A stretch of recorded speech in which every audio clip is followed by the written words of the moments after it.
Chairman, and thank you to Secretary James and General Welsh for being here today. General Welsh, I especially appreciate our conversations over the last few years regarding the F-35.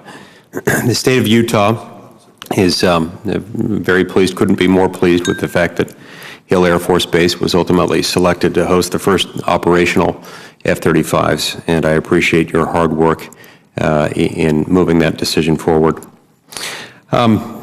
Secretary James, you talked a little in your testimony earlier this morning about preventing cost increases, the need to do that, and the need to prevent delays in these three major procurement programs that we've talked about. Can you elaborate on your plans to do that just a little bit? Give us some insight into how that might work.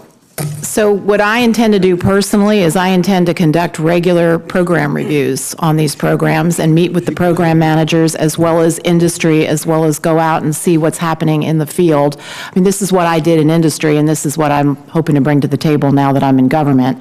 And it's relentlessly, essentially, keeping to the program and keeping accountability on the program.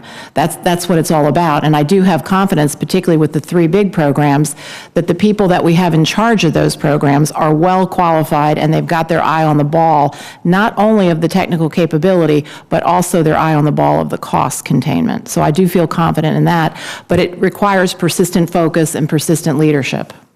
Thank you. And then I'll just ask both of you, or if either or both of you care to respond, in the face of the decreased budget that the Air Force has to work with, do you think that the work being done at the Air Force depots to maintain and modernize our current weapon systems is likely to become more critical to our military readiness?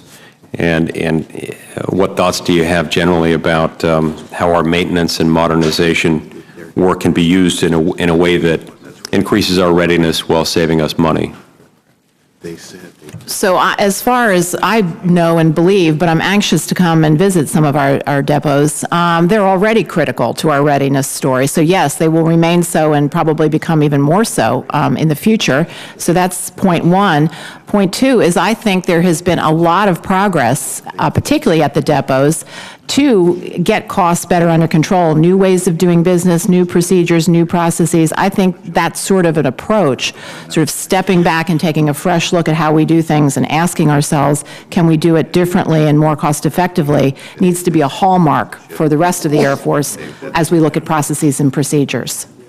General Welsh, you agree with that or have anything to add to it? No, Senator, I agree completely with the Secretary. They've never not been critical. We've just made it tough for them to do their job. And so I think what, to borrow Senator McCrane's phrase, what people like me need to do is make sure that the innovation that our depots show routinely, the workforce we have there feels valued, proud, respected. We heard that last year with furlough and the government shutdown, as you know. And so we've got to try very hard not to go in that direction again. Okay. What would be the impact on the Air Force if the Air Force were unable to retire the equipment that it's identified in the President's budget? So if we're not permitted to retire the equipment or make these other changes in force structure that we're talking about, the problem is you'll have a higher level of force structure and probably, we fear, pay for it out of the O&M readiness accounts.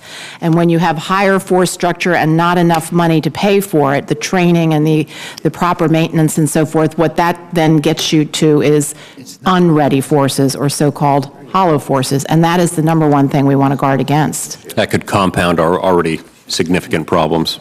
Absolutely. That's the way we feel about it.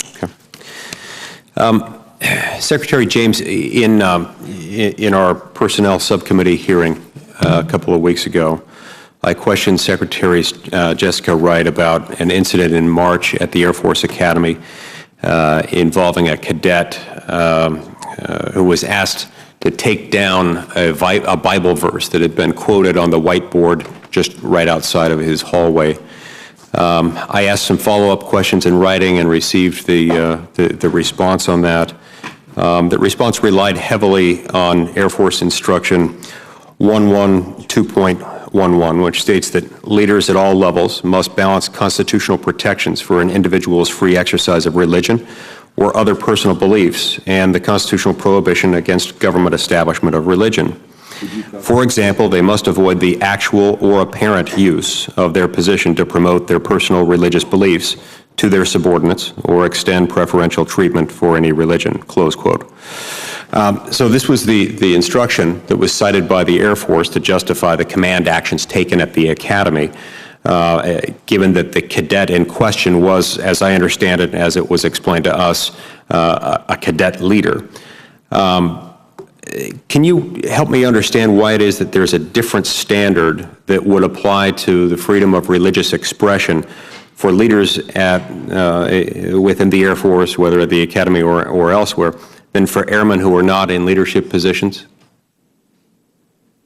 So before I come to that, if I may tell you, I think the policy itself, when you read the policy on paper, it seems to make good sense, and it's this balanced situation. But I think what we're perhaps learning is that in practice, when you get down to the people who are the real people, either at the Academy or on the flight line and so forth, sometimes there are these gray areas where situations are confusing, and then what to do, and are we doing the right thing or not. Right. So the bottom line that I want you to know is that the chief later this month is going to be gathering all of the chaplains from the major commands, as well as general counsel, as well as the manpower and reserve affairs, and we're all going to go off-site, and we're going to talk about this policy, and we're going to put it up against the recent laws that have been passed, against the new DOD instruction, look at what the other services are doing, and try to see, are there ways that we can clarify this policy? Because sometimes where the rubber meets the road, it's a little hard to know what to do. But as you say, what we're trying to do is hit that balance so that there is dignity and respect for all religions, including those who have no religion. But it's proving sometimes difficult in the field to implement. At least we have some examples of this. I appreciate that a lot, Madam Secretary, and I'd love to follow up with you after that happens. I think that's important that that review occur, especially considering the fact that the Air Force policy in question, the one that I quoted, you know, it has some significant ambiguities in it to start with. It's made more ambiguous still by the use of words like apparently. That could be read quite easily to suggest that almost any expression of religious beliefs, at least by someone in a leadership position, as innocuous as someone saying, "I like this scripture from the book of Galatians," which is all this cadet had done, that could somehow run afoul of this policy. And that policy, to the extent it's interpreted that way, I think runs afoul of Section 532 of the FY14 NDAA, which says, unless it could have an adverse impact on military readiness, unit cohesion, and good order and discipline, the armed forces shall accommodate individual expressions of belief. And so I think that weights the scale much more heavily on the side of freedom of religion and freedom of religious expression than the Air Force policy appears to accommodate. And so I'd encourage you strongly to take that into account. Thank you very much to both of you. Thank you, Mr. Chairman. Thank you very much.